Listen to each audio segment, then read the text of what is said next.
হ্যাঁ guys, welcome back to my our channel. সবাই তোমরা সবাই কেমন আছো? আশা করছি খুব ভালো আছো আর আমি ভালো আছি। নতুন একটা ভিডিও নিয়ে তোমাদের সাথে শেয়ার করতে চলে এসেছি। আর অনেক দিন পর আজকে ব্লগ করছি। এতদিন আমি ব্লগ করিনি, প্রায় 1 মান্থ হয়ে যাবে। তো আগের কিছু কিছু ভিডিও ছিল, সেগুলোই তোমাদের সাথে শেয়ার করছি। আর আমার মন মেজাজ সেরকম একটা ভালো নেই, তো তোমাদের সাথে শেয়ার করা হয়নি যে আমার যে ইউটিউব অ্যাকাউন্টের মনিটাইজেশন অন ছিল সেটা অফ হয়ে গেছে, মানে ইউটিউব টিম থেকে অফ করে দিয়েছে। তার একটা রিজন আছে, জানি না আমার ভিডিওতে এমন কি ছিল যে যার জন্য অফ করে দিয়েছে। তো আমি অ্যাপ্লাই করেছিলাম, সেটা রিজেক্ট হয়ে গেছে, তো আবার 3 মাস পর অ্যাপ্লাই করতে বলেছে, তারপর দেখি কি হয়। তবু আমি ভিডিওটা কন্টিনিউ করছি, জানি না যে মনিটাইজেশন অন হবে কি না। এটা কি করছো তুমি? তো আমরা এখন এসেছি ছাদে ভিডিও শ্যুট করতে, কমেডি ভিডিও শ্যুট করতে। তারপর এখান থেকে আবার আমরা যাব ব্রাইডাল মেকআপ করতে। আজকে বিয়ের একটা কাজ আছে। বাচ্চাদের মতো কি করছে এটা তুমি? কার জন্য এটা গুড্ডিটা উড়ে এসে আমাদের ছাদে পড়েছে। আর এখানে হচ্ছে যে আমাদের হাই করো বাবু, তো এটা হচ্ছে আমার ভাইগনা। তো আমরা এখন কমেডি শ্যুট করবো, কমেডি ভিডিও। তো তোমরা ভিডিওটি কন্টিনিউ দেখতে থাকো, আর আমাদের অনেকটা লেটও হয়ে যাচ্ছে। তো চলো এখনও তো টাটা, আবার ভিডিওটি পরে কন্টিনিউ করছি। শ্যুট করা হয়ে গেছে আর এখন যাবো আমরা ব্রাইডাল সাজাতে। চলো তাড়াতাড়ি, তো তোমরা ভিডিওটি কন্টিনিউ দেখে তাড়াতাড়ি বেরোতে হবে। ওই আসতে এখনই আমার ফোনটা পড়ে যেত তোমার চেয়ারে।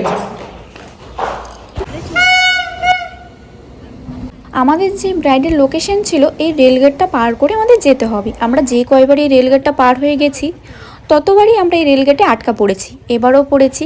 আর এবার হচ্ছে 2টো ট্রেন যাবে, সেজন্য ওয়েট করছিলাম। আর পরপর 2টো ট্রেন গেল, তারপর আমরা ব্রাইডের বাড়ির উদ্দেশ্যে আবার বেরিয়ে পড়লাম। তো আমরা যে ব্রাইডের বাড়িতে সাজাতে এসেছিলাম, মানে এসেছি, তো এই বাড়িটা পার করে আমরা অনেকটা রাস্তা চলে গেছিলাম, যেহেতু এই জায়গাটা চিনি না আর আমাদের বাড়ির থেকে বেশিটাও দূরত্ব না, তো আমরা চিনতাম না।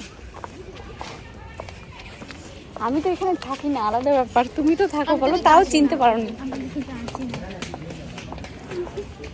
বেশি দূরত্ব না কিন্তু এখান থেকে আমাদের ওখানে বাড়ি থেকে 10 মিনিট লাগে। হেঁটে আসলে কতক্ষণ লাগে? আধা ঘন্টা না, 25 মিনিট 20 মিনিট। এই বাড়িটা ঠিক আছে, তোমরা ভিডিওটি কন্টিনিউ দেখতে থাকো। ফাইনালি ব্রাইডের বাড়ি আমি পৌঁছে গেছি আর ব্রাইডকে শাড়ি পরানো হয়ে গেছে আমার। তো এখন আমি ওর হচ্ছে যা মেকআপের প্রসেস সেটা আমি এখন শুরু করব। আর দেখতে পাচ্ছ আমি খুব তাড়াতাড়ি কাজটা করছিলাম, কারণ আমার এখান থেকে পরে আবার আরেকটা লোকেশনে যেতে হবে, সেটা আমার রিলেটিভেরই, মানে 7টা পার্টি মেকআপ আছে।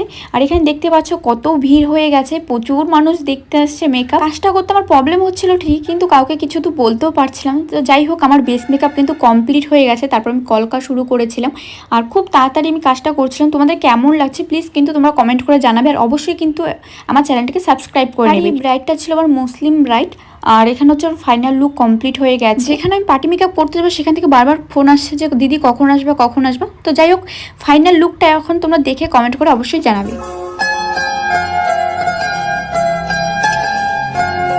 কাজ কমপ্লিট হয়ে গেছে। কটা বাজে এখন? 5টা বাজে। আর আমরা ঢুকেছিলাম তখন 3টে বাজে। তার মানে হচ্ছে কাজ শুরু করেছি 3টে 10 তো না 20-30 হবে, বলো। যাই হোক, আমরা টাইম দেখিনি। এখন আমরা বেরোবো আবার। ধরো ফোনটা তুমি।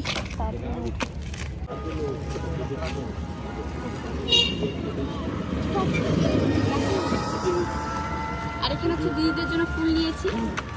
এখন যাবো আবার পার্টি মেকআপ করতে, বাড়িতে যাবো। বাড়িতে গিয়ে ড্রেসটা তো চেঞ্জ করবো না, সোয়েটার ফোয়েটার নিবো। আবার লক করে দিচ্ছ নাকি এখানে? ও বসবে কি করে?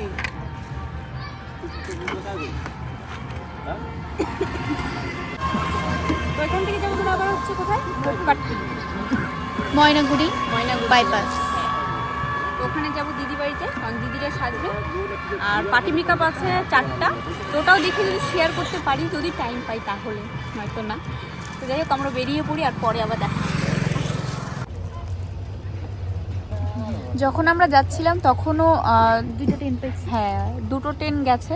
আর এখন আস্তে না আস্তে বাড়িতে ফিরছিলাম, তখনই একটা গেল, এখন আবার আরেকটা। কবার যায় ভাই। এখানে হচ্ছে দিদি লেট হচ্ছে। হ্যাঁ, এখানে হচ্ছে দিদির জন্য ফুল আছে। আমাদের অবস্থাটা দেখাবো। ওই যে ট্রেন। বাড়িতে গিয়ে লেট করা যাবে না, বলো? আমি তো রেডি। তুমি তো রেডি, আমি তোমার হচ্ছে সোয়েটার।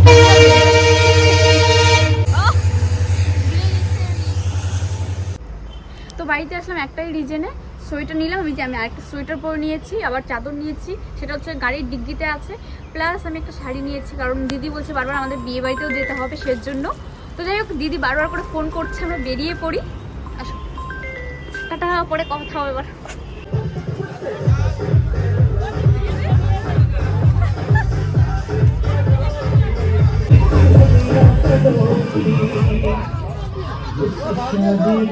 তো সাজনকে পার্টি মেকআপ করানোর পর তারপর আমি শাড়ি পরে, কোনো মেকআপ কিচ্ছু করিনি, যেভাবে ছিলাম জাস্ট একটু চিউনি করেছি, তারপর শাড়িটা পরেই চলে গেছে। আর প্রচুর খিদে পেয়েছিল, কারণ সেই বিকেল 3টের সময় বেরিয়েছিলাম মেকআপ করতে। যে আমার ব্রাইডাল ছিল তাকে মেকআপ করে তারপরেই আমি প্লাস দিদিবাড়িতে এসেছিলাম অনেকটা জার্নি করে। আর সাজনকে সাজাতে আমার খুব কষ্ট হয়েছিল। আর এখানে হচ্ছে বউয়ের সাথে একটু দেখা করতে গিয়েছিলাম। তো এটা হচ্ছে নতুন বউ, মিডলে যে দেখছো যে বসে আছে। তারপর আমরা বেরিয়ে পড়ি, আর এখানে হচ্ছে সবাইকে টাটা করি। তো দেখতেই পাচ্ছ অনেক রাত হয়ে গেছে, আমাদের বাড়ি যেতে হবে। অনেকদিন আগে এই ভিডিওটা আমি করে রেখেছিলাম, বাট তোমাদের সাথে শেয়ার করা হয়নি, তো তোমাদের সাথে শেয়ার করে নিলাম। আর নেক্সট কোনো ভিডিওতে তোমাদের সাথে দেখা হবে। চলো আজকের মতো টাটা।